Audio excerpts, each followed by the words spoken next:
Hey, how's it going? Today I'm going to be showing you how to make a sweet potato chickpea coconut curry. This is a dish that I came up with quite a while ago, probably about 6 years ago now, when I was taking part in a competition at university and I was thinking about starting a vegan ready meal business. So it's been in my books for quite a while. It is really, really yummy. It's got this creaminess, kind of sweetness as well, super flavorful, and yeah, I can't wait to show you how it's done.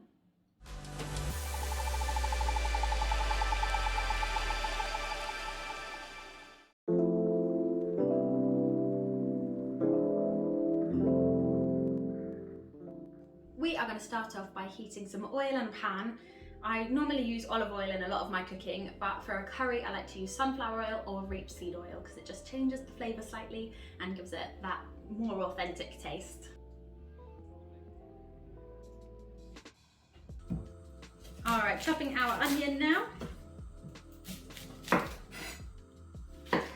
For this one you are going to want some finely diced onions, so we're going to go one way first and then the other.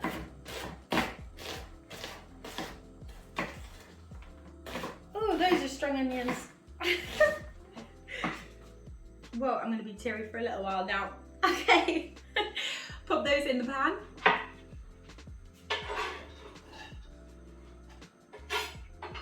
Oh, I'm going to need a minute after those.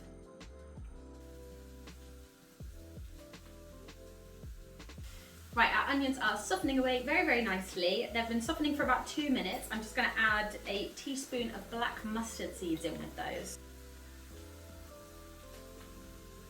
And then I'm going to start to prepare the rest of the flavours that are going to go in with it. So I've got some ginger here. I'm going to do a decent chunk of ginger. Now, a trick I can teach you with ginger to peel it, one of the easiest ways to peel ginger is just with a teaspoon. When you use a knife, you tend to get a lot of the actual flesh of the ginger off, whereas when you use a teaspoon, it just takes off this thin layer, so it works like a charm. I'm going to use a fine grater to grate that into our pan.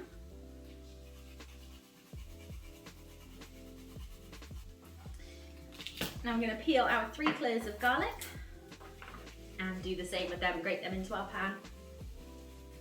Okay, our 2 chilies.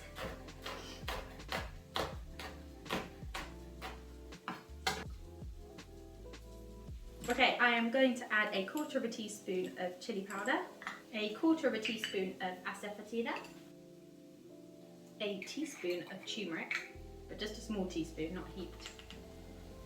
Right, I'm going to add a heaped teaspoon of curry powder. You can see a lot of flavours going into this. And then a teaspoon of cumin powder as well. A good pinch of salt, a good grind of pepper, and then we're going to stir that together and let all those flavours infuse for a minute or two.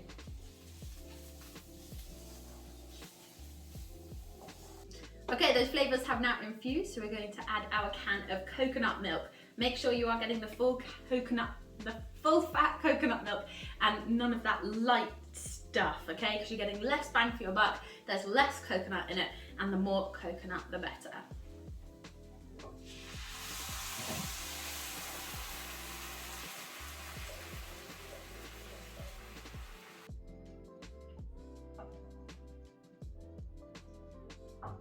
Right, now time to talk fillings. So that is your delicious curry base. There are lots of things that you could put in this that would taste absolutely banging.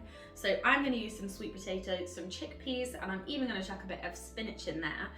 Other vegetables that you could use are things like carrots, normal potatoes, butternut squash. You could try something like celeriac or swede.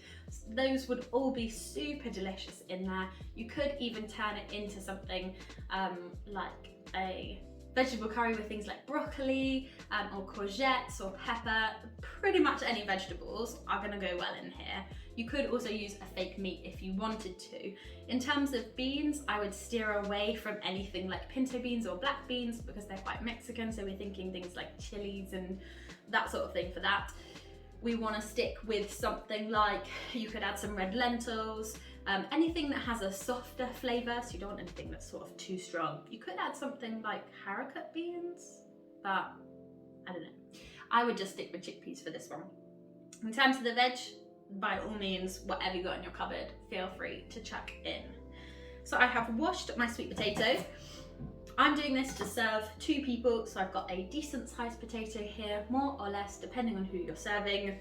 Bear in mind that if you are serving more people, you're probably going to want to up your coconut milk as well.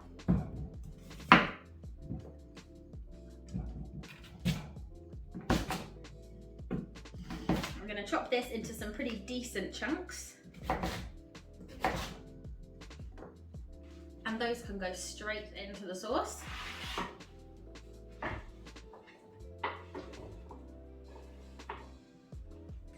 That combination of colours is just so beautiful. Next, I'm going to add our chickpeas. The reason I'm not getting these out of a can is because I've got some dried chickpeas, so I prepared these overnight, but you can just use a tin of chickpeas. Stir those in, cover it with a lid, and then we're going to check back on them in about 20 minutes to see how cooked our sweet potato is. Okay, it's been about 5 minutes and I've had a quick taste of my curry, and I don't think it's quite as sweet as I want it to be, so I'm going to add a teaspoon of sugar as well. Covering that up again, and I'm going to leave it for another 15 minutes.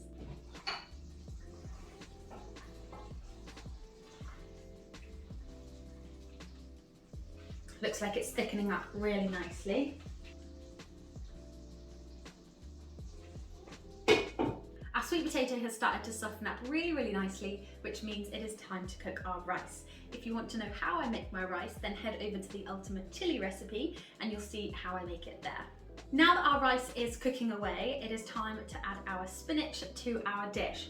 Don't be worried about how much you're putting in there because spinach shrinks down quite a lot. So I've got a lovely big bowl full that is ready to go in.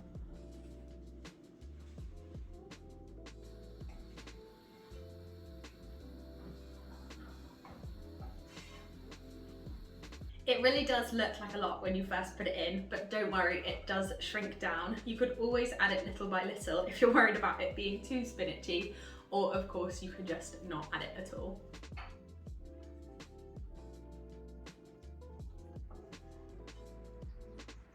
Our rice is now beautifully fluffy and our curry looks absolutely amazing. So it is the bit that we have all been waiting for, which is time to serve it up. A really nice big serving of rice.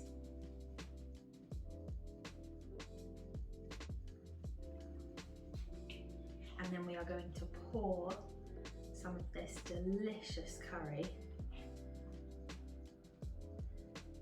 on top. So it doesn't look perfect, but it is definitely going to taste delicious.